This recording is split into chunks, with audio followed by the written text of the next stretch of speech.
Comment ça marche, toutes ces machines moléculaires?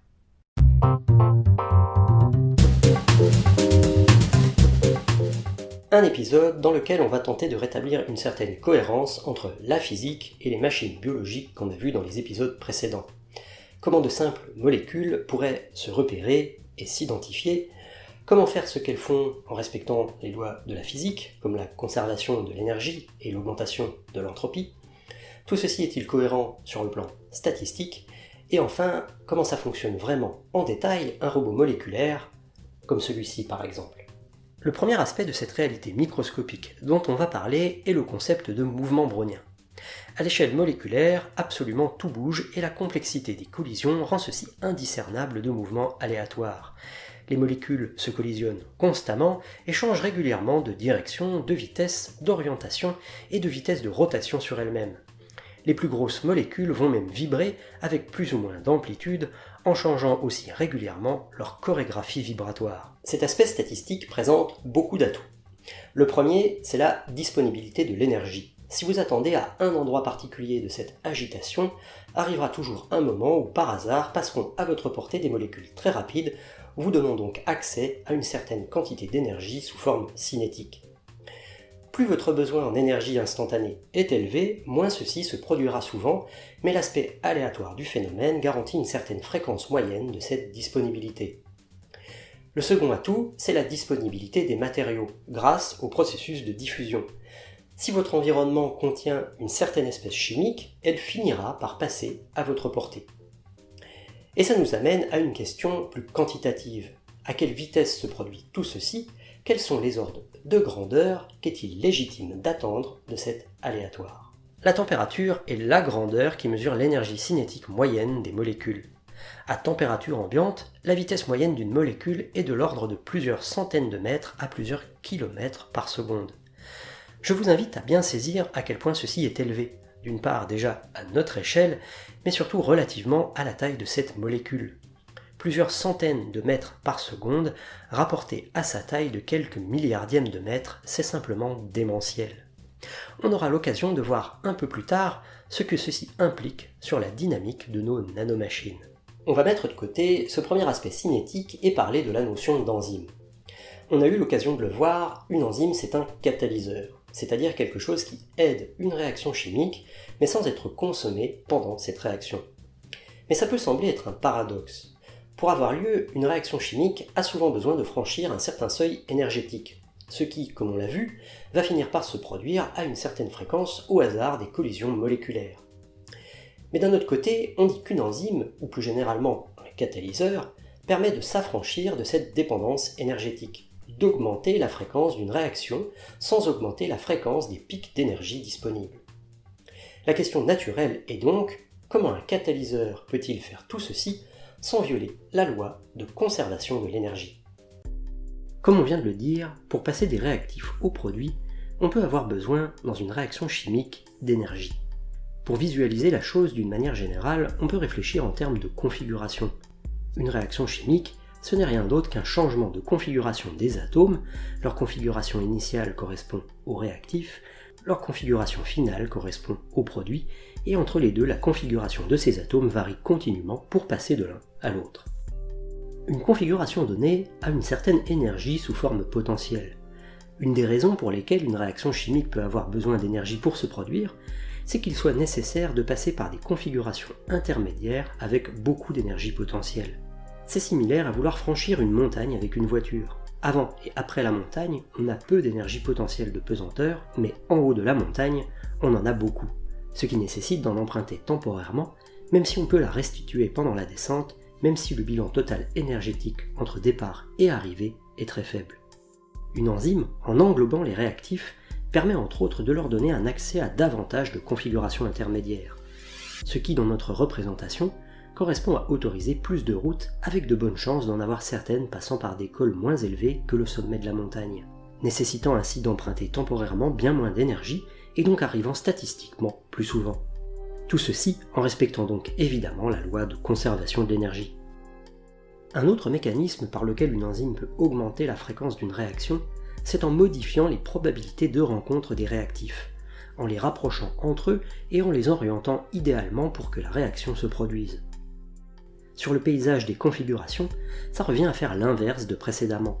Fermer des accès sur des routes alternatives pour empêcher qu'on s'y perde et ne garder que celles menant à la configuration des produits. Tout ceci utilise un autre grand principe de fonctionnement de ces machines moléculaires, la complémentarité.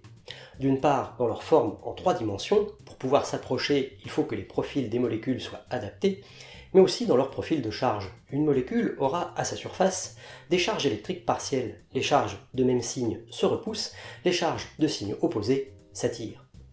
Lorsqu'on a les deux types de complémentarité, les molécules passant suffisamment au voisinage l'une de l'autre vont spontanément pouvoir s'assembler, en adoptant ce comportement un peu collant, comme de petits aimants. Et comme tout ceci baigne dans un véritable chaos énergétique, on peut observer l'inverse, qu'au hasard des collisions, leur appariement soit rompu. Je ne peux pas vous parler de cet aspect de forme sans évoquer la véritable révolution scientifique fin novembre 2020. Dans le vivant, les protéines, ces composants des machines moléculaires, sont initialement de simples chaînes d'acides aminés. Ce sont leurs interactions avec elles-mêmes, avec leur propre profil de charge, qui vont les amener à se replier selon une forme 3D spécifique qui sera essentielle à leur fonction. Mais comme ça respecte les lois déterministes de la physique, ça ne dépend que de la composition de la chaîne. Et donc, a priori, on pourrait prédire, par le calcul, depuis uniquement cette composition, la forme finale d'une protéine donnée. C'est dans cette optique qu'a été créé, il y a une 30aine d'années, un concours pour faire le point sur les meilleurs programmes capables de réaliser cette tâche. Et l'arrivée de l'intelligence artificielle de DeepMind, AlphaFold, a littéralement tué le game. Déjà en 2018, en passant de 60 à 70% de précision après plus de 15 ans d'aucun progrès visible, mais surtout en cette année 2020, en atteignant la précision de 90%, rendant maintenant de telles prédictions exploitables en pratique, au point qu'on puisse considérer le problème comme résolu. Une révolution qui va considérablement accélérer la recherche du domaine, en permettant ainsi d'éviter beaucoup de travail long et onéreux en laboratoire. Mais revenons à nos grands principes de la dynamique moléculaire. On peut mettre en pratique ces concepts d'enzymes, de mouvement brownien et de complémentarité en prenant comme exemple une petite partie du métabolisme cellulaire, le cycle de l'acide citrique. On rappelle que le métabolisme, ce n'est rien d'autre que l'ensemble des réactions chimiques contrôlées prenant part au sein de la cellule. Ici, on ne s'intéresse pas au rôle de ces réactions en particulier, mais simplement à avoir une représentation fidèle de leur dynamique. Sur ce cycle, il y a les espèces chimiques qui peuvent avoir le rôle de réactifs ou de produits, et il y a les réactions chimiques elles-mêmes, symbolisées par des flèches noires et permises par des enzymes. Mais en pratique, comment ça se déroule vraiment ? Est-ce qu'un composé chimique a la prescience de où il doit se rendre à l'étape suivante ? Comment une enzyme pourrait-elle reconnaître ce sur quoi elle doit travailler ? Voici à quoi ressemble l'environnement moléculaire permettant de réaliser ce cycle de l'acide citrique. Ce qu'on remarque, c'est que les différentes enzymes permettant chacune des réactions ne sont d'une part pas seules dans leur rôle, elles sont présentes en de multiples exemplaires, mais d'autre part, elles n'ont pas d'adresse particulière. C'est un bain global d'enzymes, ce qui importe, ce sont les concentrations. Les espèces chimiques modifiées par ces enzymes se baladent librement, leur mouvement est aléatoire, et tôt ou tard, la bonne enzyme rencontre les composés sur lesquels elle peut travailler. C'est le principe de complémentarité de forme et de profil de charge qui rend spécifique ce sur quoi travaille chaque enzyme. Dans cette animation, le comportement des molécules libres semble étrange, comme si chacune savait où elle doit se rendre, pouvait viser la bonne enzyme. On reviendra sur cet aspect étrange un peu plus tard. Voici la plus grosse enzyme intervenant dans le cycle. Elle illustre très bien comment une enzyme peut augmenter l'aspect statistique d'une réaction. Elle est composée de plusieurs fois la même structure répétée. Celle-ci coordonne une séquence de plusieurs réactions en contrôlant les produits intermédiaires via un bras articulé, une sorte de chaîne qui les retient. Le bras bouge aléatoirement grâce au mouvement brownien, mais ce dispositif augmente considérablement la probabilité que ces composés intermédiaires rencontrent le bon réactif plutôt que de se perdre dans la cellule. Cet aspect, où on allie concentration, cinétique et statistique, on le retrouve dans quasiment tout ce qui se passe dans une cellule. Et parfois la manière dont on présente ces mécanismes n'en rend pas bien compte. Par exemple, on a eu l'occasion de le voir dans un élément central de la génétique. Lorsque l'ADN est lu par une machine du nom d'ARN polymérase, pour être transformé en brin d'ARN, lui-même lu par une machine du nom de ribosome pour être transformé en protéine. Et ici, c'est la même remarque. Les molécules ne sont pas dotées de préscience pour savoir où elles doivent se rendre. Cette description schématique ne rend compte ni du nombre d'acteurs, ni de l'aspect statistique du phénomène. On peut donner quelques ordres de grandeur. Dans le noyau des machines ARN polymérase, il y en a des milliers. Une transcription d'un gène donné en ARN peut se produire en boucle des dizaines de fois sur une courte période. On a donc souvent, à un instant donné, des dizaines de brins d'ARN identiques correspondant au même gène, au même emplacement d'ADN. Ils vont tomber par hasard sur un des millions de ribosomes disponibles. Et en fait, c'est plutôt l'inverse. Un des millions de ribosomes disponibles va venir s'assembler sur ces brins d'ARN, et il est très courant que plusieurs ribosomes travaillent en même temps sur le même brin, chacun traduisant en un exemplaire de la protéine correspondante. En résumé, des milliers d'ARN polymérase, des millions de ribosomes, et pour un seul gène actif, à un instant donné, des dizaines de fois sa version ARN et des milliers d'exemplaires de sa protéine correspondante. Parfois, les animations elles-mêmes peuvent nous donner une vision biaisée de cet aspect statistique. On a rapidement évoqué le comportement étrange des molécules dans l'animation sur le cycle de l'acide citrique. Mais ici, on va prendre comme exemple une animation de l'ARN polymérase, la machine qui transforme l'ADN en ARN. Pour faire son travail, elle a besoin des briques élémentaires de l'ARN, les nucléotides, puisque son travail consiste à les assembler. Mais elle les trouve comment, ces nucléotides?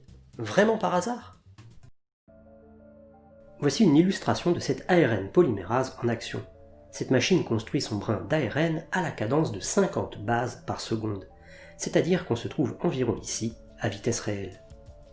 Si on observe les bases qu'elle utilise pour construire sa chaîne, en jaune, leur comportement est étrange. Elles semblent se diriger vers la machine, être en quelque sorte absorbées par celle-ci. D'autre part, la machine ne doit pas assembler n'importe quoi. Elle doit choisir précisément quelle base ajouter à sa chaîne pour avoir une correspondance avec l'ADN qu'elle est en train de transcrire. Ces deux problèmes sont en fait un problème d'illustration. D'une part, pour qu'on y voit quelque chose, les concentrations ne sont pas respectées. Il y a bien davantage de ces petites molécules. D'autre part, souvenez-vous de ce qu'on a dit. À température ambiante, une molécule libre se déplace à une vitesse moyenne de plusieurs centaines de mètres par seconde.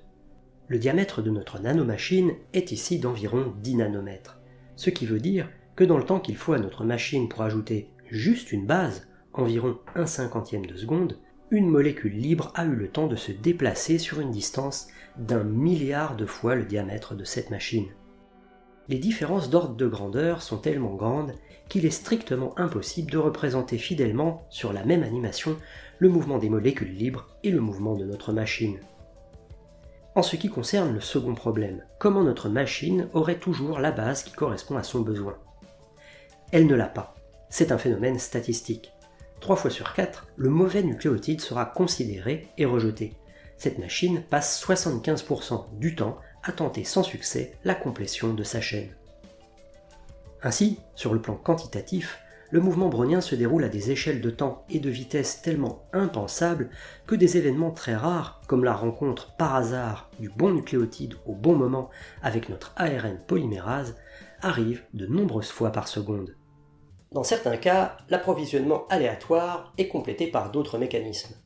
Par exemple, dans le cas du ribosome, celui-ci doit avoir à disposition les molécules d'ARN de transport et l'acide aminé qu'il transporte. Mais c'est une molécule hautement asymétrique et assez grosse. Attendre qu'elle passe par là avec la bonne orientation et rentre dans le ribosome serait trop peu fréquent. Pour résoudre ce problème, le ribosome a, à sa surface, plusieurs protéines mobiles, représentées ici en rouge, qui vont lui permettre de capturer des matériaux dans un voisinage plus large et surtout l'aider à les orienter et à les placer sur son site actif. Une version moléculaire de l'épuisette et de l'entonnoir. Ici aussi, on peut donner quelques ordres de grandeur. Un ribosome assemble une protéine à la vitesse d'une dizaine d'acides aminés par seconde. Et là non plus, il n'a pas la prescience de savoir si l'acide aminé que le hasard lui apporte est le bon.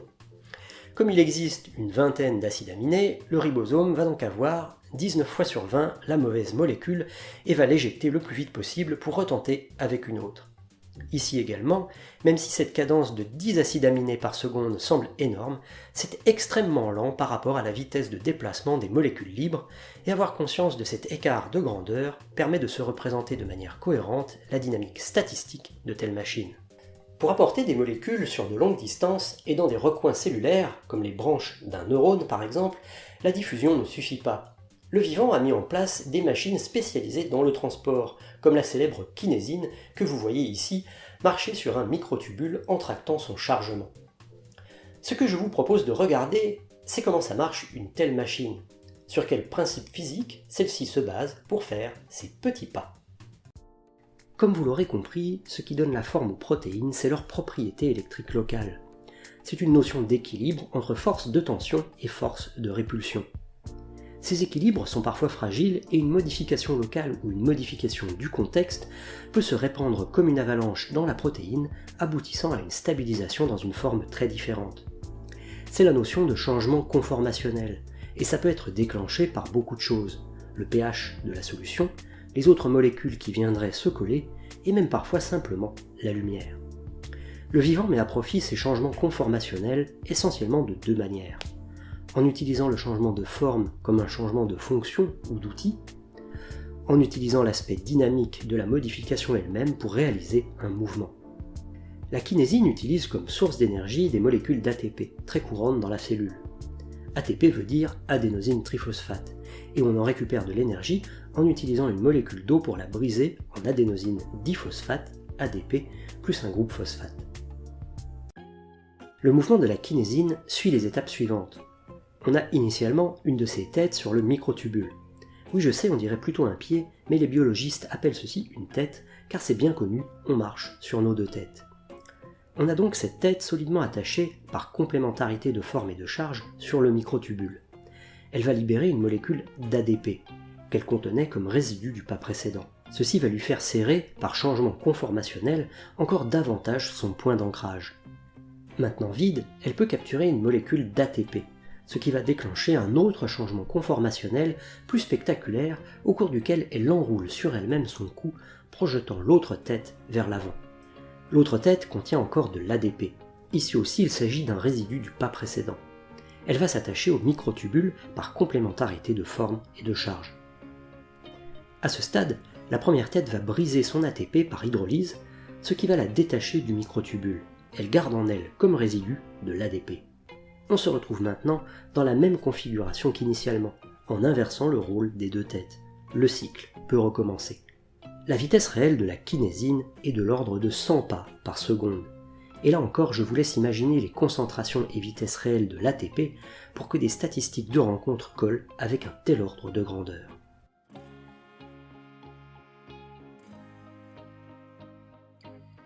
Cette molécule d'ATP, qui est le carburant de cette machine, est en fait un carburant très répandu dans la cellule. Les machines qui nécessitent de l'énergie la prennent généralement sous cette forme et récupèrent cette énergie en brisant la molécule d'ATP en deux. Pour continuer à profiter des superbes animations de WEI TV, je vous propose de regarder comment fonctionne la machine qui produit l'ATP synthase. Voici l'ATP synthase en action. On ne peut que s'émerveiller devant la complexité d'une telle machine. Elle est fixée sur la membrane d'un tube dont l'intérieur contient un excès de protons représenté ici en blanc. La base de notre machine n'est rien d'autre qu'une turbine à pales entraînée par les protons faisant pression pour passer de l'intérieur à l'extérieur. Cette turbine entraîne un axe sur lequel est enroulée une protéine, lui donnant ainsi une forme asymétrique permettant de transformer ce mouvement de rotation en un mouvement de pompe. Pour former de l'ATP, l'enzyme pompe ainsi entraînée ne fait que presser fermement ensemble de l'ADP et le groupe phosphate à y ajouter. La machine contient 3 de ces pompes et peut donc réaliser à chaque tour 3 molécules d'ATP. La vitesse de rotation réelle du dispositif est de l'ordre de 100 tours par seconde. Et comme précédemment, cette animation ne peut pas rendre compte correctement de la vitesse démentielle réelle des molécules libres. Il ne s'agit que d'un exemplaire de cette machine, parmi des milliers au sein d'une mitochondrie, elle-même ayant des centaines de représentants au sein d'une seule de vos cellules. En résumé, une telle machine réalise une conversion énergétique, depuis une forme d'énergie potentielle via la différence de concentration en protons, transformée ensuite en énergie mécanique sous la forme de la rotation d'un axe et du mouvement de pompe qui l'entraîne, elle-même finalement convertie en énergie chimique de liaison stockée à l'intérieur des molécules d'ATP produites. Cette machine fonctionne dans un contexte très précis, comme une turbine au sein d'un barrage, et ne serait rien sans le barrage qui va avec. Son rôle est donc essentiellement de convertir une énergie complexe à exploiter en cette monnaie d'échange qu'est l'ATP, qui peut s'utiliser dans tout contexte par n'importe quelle machine et qui lui sera amenée spontanément par simple diffusion. L'émergence de structures avec un tel degré d'organisation peut sembler choquante, notamment lorsqu'on considère le second principe de la thermodynamique qui semble dire qu'on devrait plutôt aller de l'ordre vers le désordre. Mais c'est en fait une incompréhension du second principe, une simplification pédagogique de celui-ci beaucoup trop vague pour être utilisable. Je vous propose de voir sur un exemple comment une structure peut se former tout en respectant bien ce fameux second principe. Considérons ces molécules. On va faire un bilan de l'évolution de l'énergie et de l'entropie pour passer d'une forme disjointe et désordonnée à une forme compacte et ordonnée. Ces molécules sont complémentaires et donc s'attirent lorsqu'elles se trouvent dans leur voisinage immédiat. Lorsqu'elles sont encore loin, on a de l'énergie sous forme potentielle, ici de l'énergie potentielle électrique. En se rapprochant, cette énergie potentielle électrique diminue et donc une autre énergie, ici l'énergie cinétique, doit augmenter. Nos molécules tombent les unes sur les autres et de plus en plus vite. Arrive le moment de la collision à partir duquel elles vont rester collées ensemble. Mais en restant ainsi collées, il n'y a plus l'énergie cinétique sous la forme des mouvements de translation précédents. Une autre forme d'énergie doit la remplacer. Et il s'agit d'énergie sous forme vibratoire. Notre agrégat de molécules vibre et ondule sur lui-même. À ce stade, entre le début et cet état, il y a eu augmentation de l'entropie. L'énergie qui était initialement bien rangée sous forme potentielle est maintenant désordonnée sous forme vibratoire. On sent bien qu'il serait étrange que depuis cet état assemblé, nos molécules se séparent et que les vibrations se coordonnent pour reformer des mouvements de translation propres dans des directions opposées. On a donc ici un exemple d'augmentation d'entropie qui est favorable à la création d'une structure. Dans la suite de sa vie, cet assemblage vibrant va rentrer en collision avec des molécules plus petites, comme des molécules d'eau. Et au fur et à mesure des collisions, il va leur communiquer une partie de son énergie vibratoire. Notre agrégat se calme tout en augmentant l'énergie sous forme thermique autour de lui. Il accélère les molécules d'eau, leur donnant davantage d'énergie cinétique. Le tout converge vers un état d'équilibre. Si on fait maintenant le bilan entre le début et cet état, notre système de deux molécules a perdu de l'énergie et a perdu de l'entropie. Mais dans le même temps, cette énergie a été récupérée par l'environnement et s'y trouve maintenant diffusée et extrêmement désordonnée, augmentant beaucoup l'entropie de celui-ci. Le bilan total anthropique respecte donc bien le second principe de la thermodynamique, il est positif. Ainsi, le second principe de la thermodynamique n'est en aucun cas incompatible avec la formation d'ordre et de structure. Il y est même très souvent favorable, par exemple lorsque des molécules d'eau s'organisent en réseau pour former de la glace, ou encore plus extrême, un flocon de neige. C'est parce que cette notion d'ordre, contrainte par le second principe, ne concerne pas que la matière, mais bien également l'énergie. Une manière très simple pour un système de réaliser localement une baisse d'entropie, c'est de consommer un carburant, comme de l'ATP, et d'en dissiper l'énergie, initialement bien rangée, sous forme thermique dans l'environnement. Lors de cette dispersion, l'entropie de cet environnement augmente considérablement, et vis-à-vis des lois de la physique, on a donc les mains libres pour diminuer l'entropie d'autres choses, tant que le bilan total n'en fait pas disparaître. Cet épisode est maintenant terminé, j'espère que vous avez suffisamment de clés pour vous représenter mentalement une vue cohérente de toute cette dynamique microscopique. Pour d'autres données quantitatives sur le vivant, je vous invite à consulter le site Bionumbers, c'est la source principale pour savoir par exemple combien trouver de ribosomes dans une cellule, ainsi que leur cadence de fonctionnement. Vous trouverez également en description et en fiche les liens vers les splendides animations de Wei TV et l'épisode très complet de Science étonnante sur l'intelligence artificielle AlphaFold si vous désirez creuser le sujet. N'oubliez pas de partager les épisodes qui vous plaisent aux personnes à qui ils peuvent plaire et retrouvez Patience sur Tipeee, Twitter et Facebook.